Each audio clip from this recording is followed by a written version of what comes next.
Happy full moon in Sagittarius. So I have waited until the moon went into Sagittarius before I recorded this video. So normally on a Thursday I would give you a bit of an astrological update. I may eventually share some light language with you, or maybe share a channeling with you. Today is something slightly different. I have been going through quite a lot of change and transformation over the past few months, so I really wanted to share with you a little bit about what's been going on for me, why you're going to be seeing some changes. I haven't scripted this. I haven't really thought about what I want to say because I can't decide whether there's a lot to say or not a lot to say. So please bear with me. I started writing a book in March and it's now complete. It has been proofread. I've literally just pressed the button to okay the proofread, and it's going to be launched in June.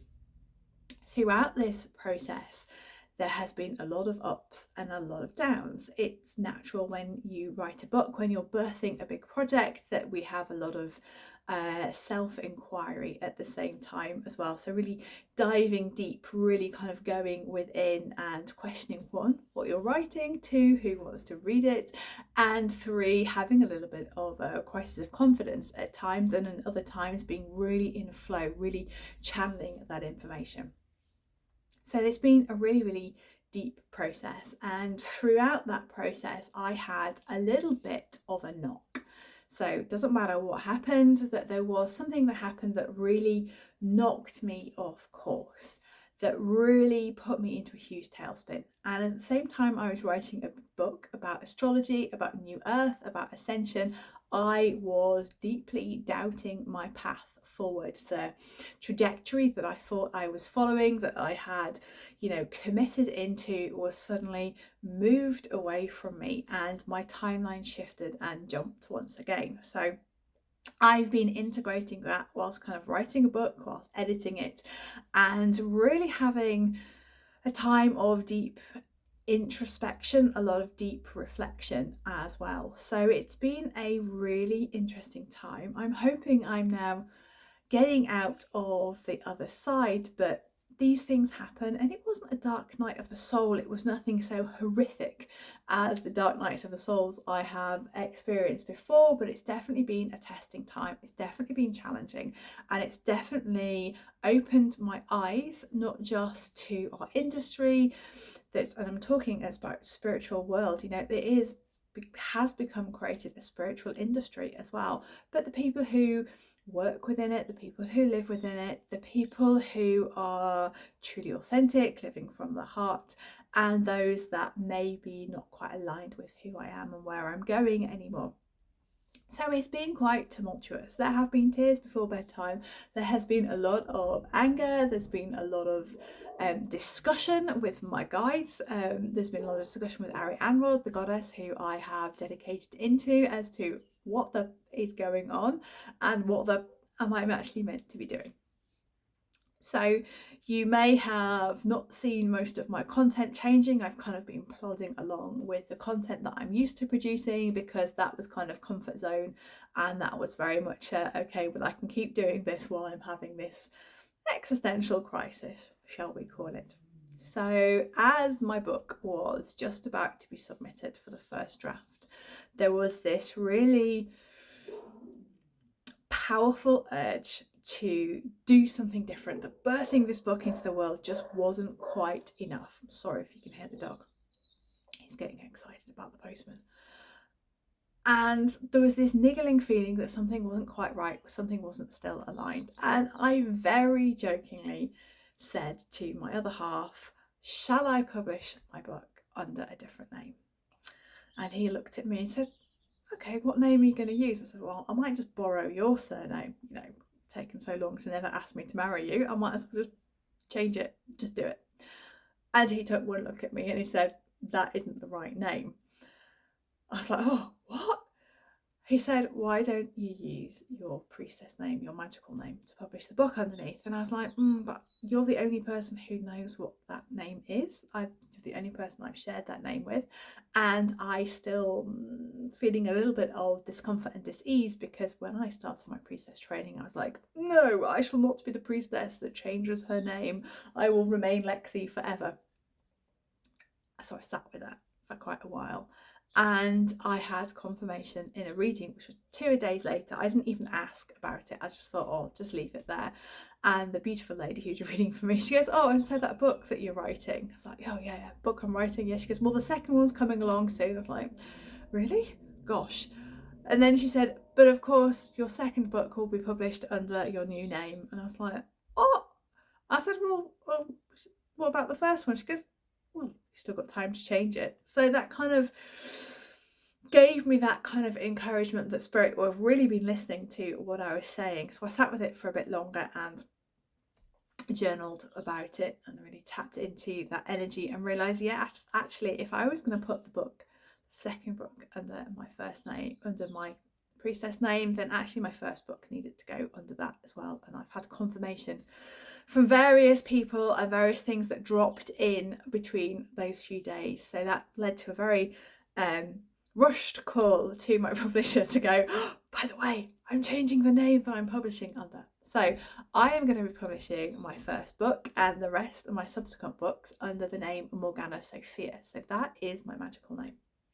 And I wanted to tell you that because you'll see it changing on Facebook. You'll see it already change on Instagram. I've changed it on YouTube as well. So I'm still Lexi. When you talk to me, you can still call me Lexi, but I'm changing everything into my author name, into my magical name.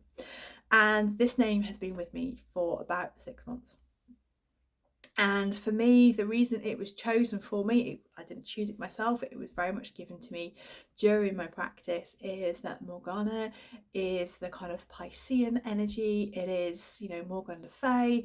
It is the Lady of Avalon. It is the woman who has been cast as, by the patriarchy, as someone who is a bit of a witch, a bit of a troublemaker, but also someone who the name in history has been twisted. It's always been the adversary.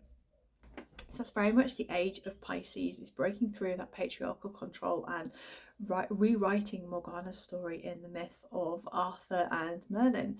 But then Sophia is all about the divine alchemy of the divine feminine, the union of the divine masculine, and is the name for me that we are, the energy that we're moving into. And I see my role very much as a bridge between the age of Pisces into the age of Aquarius. Brackets, you need to read my book, close brackets, for a little bit more explanation. So I'm taking, and I've been given 2 names, one to represent the energy that is breaking free from the age of Pisces, and one to move into the age of Aquarius, which we're doing at the moment. So that will see me changing all my names into Morgana Sophia, unless you're friends with me on my personal page, in which case Morgana Sophia will be in brackets, so you know who I am. Feels like a really potent and powerful step.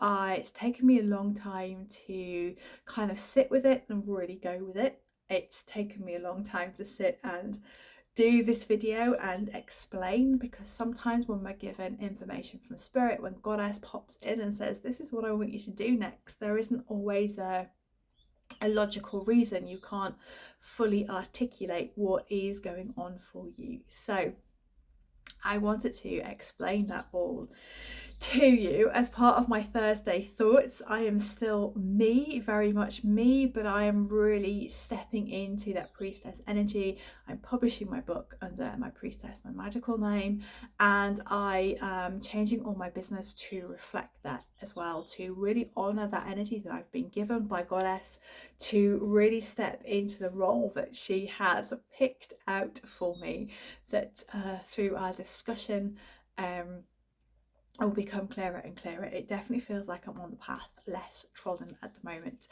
And as all part of all this, for a long time I didn't speak to the Collective Council of Light. I haven't done any light language, any channeling, to camera or even writing that I want to share publicly at the moment, because I had this existential crisis. I was like, how can I do the goddess work, and how can I incorporate the light language and the channeling that's coming in? That role is becoming clearer and clearer, so I will be occasionally on video sharing some channeling, sharing a lot more light language, because that is the frequency and vibration of where we are stepping into.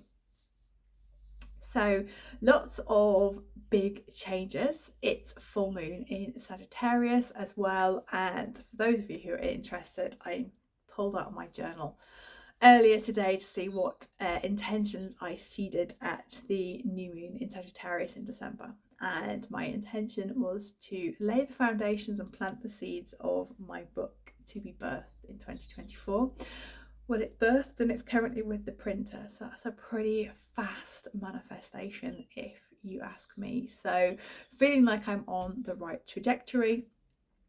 Everything's changing, so please bear with me if you're messaging me. I've changed my website as well. I'll put all the details below. I've got a new email address, but yeah, I'm still Lexi deep down, but it's really stepping out into a very, very different energy. So stepping into the role for which is being laid out for me. So I hope that's made sense. Thank you if you've listened to all of this of my little rambling. I didn't know how long it was going to be, but I thought it was really important to explain to you, rather than just writing a post of, oh, I've changed my name. These are the reasons why I'm doing it. I don't want you to be confused as I'm having some kind of weird crisis. That's past. It just means that I am stepping into a new energy, a new name, and publishing my books under a different name. So when you start seeing me publicising my book in the next couple of weeks, you'll know it's me. So I have rambled for far too long. You have much better things to do with your day. I am sending you so much love. I'm wishing you a very, very happy full moon in Sagittarius, and I hope you enjoy Jupiter going into Gemini on the 25th, which I think is Saturday. It's going to be really, really beautiful energy, and if any of you have got a North Node in Gemini, this is going to be our time to be seen, to be heard, and have our words going global. So much love, and I will catch up with you on Tuesday. Take care.